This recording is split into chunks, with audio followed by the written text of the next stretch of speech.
Hey, believe this. This is Chris Robinson of the Black Crowes, and I used to weigh 92 pounds.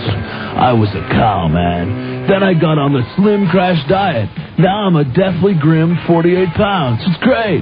The Slim Crash diet is so easy. I have a deep breath for breakfast, a deep breath for lunch, and a sensible Marlboro cigarette for dinner.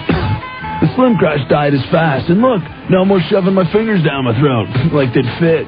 Slim Crash, the official diet of anorexic-looking rock bands like the Black Crowes. From the makers of the Keith Richards Nutra Heroin Diet, abuse as directed. Hey, believe this. This is Chris Robinson of the Black Crowes, and I used to weigh 92 pounds.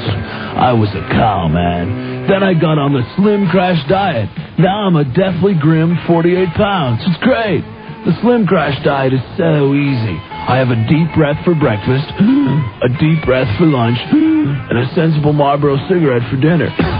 The Slim Crash diet is fast, and look, no more shoving my fingers down my throat like they'd fit. Slim Crash, the official diet of anorexic-looking rock bands like the Black Crowes. From the makers of the Keith Richards Nutra Heroin Diet, abuse as directed.